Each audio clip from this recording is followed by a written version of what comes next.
в свят на велики умове и на хора, които знаят толкова много, липсата на мъдрост ги прави кумири, облечени в празнословие.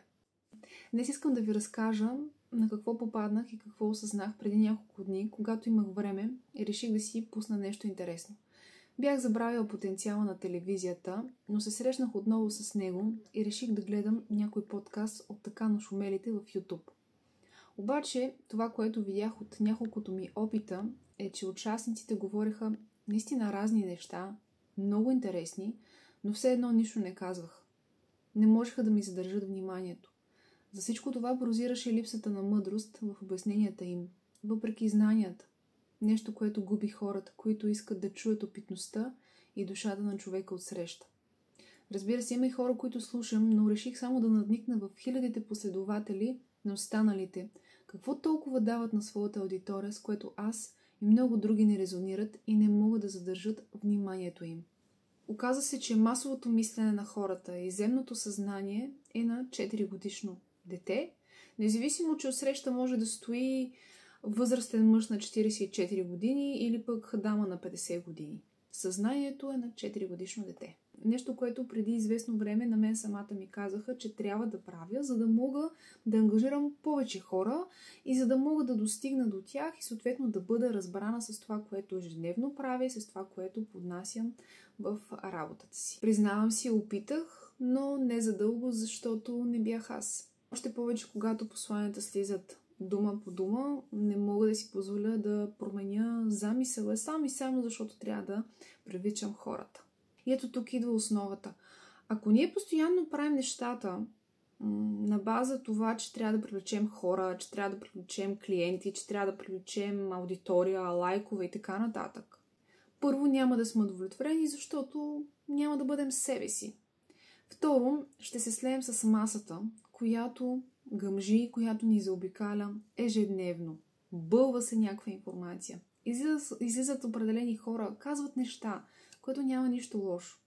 Обаче, когато се слееш с масата, тези, които са там, те могат да бъдат единствено само като фон, но не могат да ти послужат като основа, като същност, като извор, от който да искаш ти постоянно да черпиш, да се информираш, да си припомняш, да научаваш. И дори да има моменти, в които нищо да не разбираш, да продължаваш да чуваш и да искаш да слушаш това, което ти се дава. Защото знаеш, че там има душа, има автентичност, има личен опит и съответно прогрес.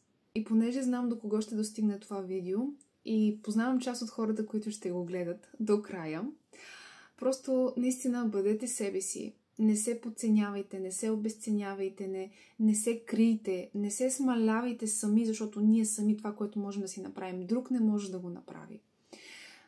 Не търсете, не се задоволявайте с това, което има, а с това, което търсите, защото дълбочина наистина има хора, които я търсят. Същото е с изкуствения интелект.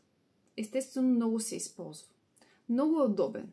Заучените фрази в него също са много удобни. Но и те ще са до време. Защото дори изкуственият интелект ще ни накара да мислим и да филтрираме илюзията от това, което идва от душата на човека отсреща. Наистина това ще бъде до време и то все повече започва да се засилва и съответно изостава. Тъй като все повече хора искат да живеят в истината. Или поне хората, които се свързват с мен, работим заедно, случваме неща, защото са се наслушали и им дошло до тук от всякакви хубави приказки, от неща, които са заучени фрази, но имат един прак, който малко хора биха могли да го прозрят.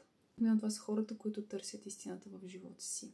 Да, няма нещо, което не може да се замени. Няма незаменими хора. Абсолютно е така. Но никой не може да ни замени, да ни вземе това, което носим в душата си, това, което имаме като опитност и това, с което сме свързани с източника и с извора на нещата, които са предназначени за нас и изхождат от нас. Съмишленици ни трябват, но такива, които знаят и вярват, че няма нещо, което е необяснимо. Защото наистина за науката, за човешкият ум има един прак, има много необясними неща. Но за Бога няма. Това е сърцевината, това е ядрото, същността, за това, че ние не сме източникът на мъдрост, а сме само нейни проводници. И от нас зависи дали ще я филтрираме чрез нашите грешки, чрез нашата опитност, чрез нашите прозрения, чрез нашите болки. Просто от нас зависи. Или ще бъдем като всички останали. Да показваме едно, а пък същността е да е съвсем различна. И като човек, чиято основна задача е да ви помогна да поемете пътя към себе си, към душата си, да започнете да я чувате, да върнете вярата си в Твореца, да започнете да следвате това, което ви се дава ежедневно от най-висшето, от което вие сте част. Съм тук не да ви казвам как да мислите и какво да направите, за да имате съответните резултати, като всички останали, а да ви покажа посоката, пътя, който е вашият, който е автентичният, който е неотъпканият, който е истинен и неповторим. Стига да бъдете готови за това. Така както го направих самата аз, не случайно ежедневно пиша послания. Не случайно ми се дадоха инструментите за обучението възвестяване. Не случайно това, което виждам ежедневно в работата си, в личните срещи, в груповите срещи. Словото, което протича, то е автентично, то идва през мен като проводник, като човек, на който светлата сила може да се довери. Защото наистина много се знае, много информация има, но са единици хората, които наистина са свързани с Божественото. А всъщност за него, пак казвам, няма ограничения и автентичността, колкото и да смятаме, че е нещо трудно, трябва да запомним едно, че успеха и това да бъдеш себе си е процес, не става от днес за утре, не става като слагаме каруцата пред коня и бързаме, не става и когато се рамкираме и съответно получаваме вътрешно неудовлетворение, неоценяване, обезценяване, неща, които са наистина, които ни пречат, които ни вредят за това да бъдем себе си. Така че, ако сте готови и искате да чуете душата си, това, което има да ви каже тя, според ситуацията или според нещата, които в момента ви тревожат, пишете ми на лично съобщение, за да преценим и да наистина да изберем най-правилното, за което в момента вие сте готови. Дали чрез лична работа или чрез индивидуална ще можете да се справите. Защото това човек да бъде себе си, да бъде автентичен, да търси дълбочината на нещата. Знам, че се срещам постоянно с такива хора, творци, изключителни души, които искат да помагат в служба на хората, на другите, но трябва да започнем от себе си. Това е един такъв личен процес и се надявам все повече да се намираме и да започне да се... пространството да бъде...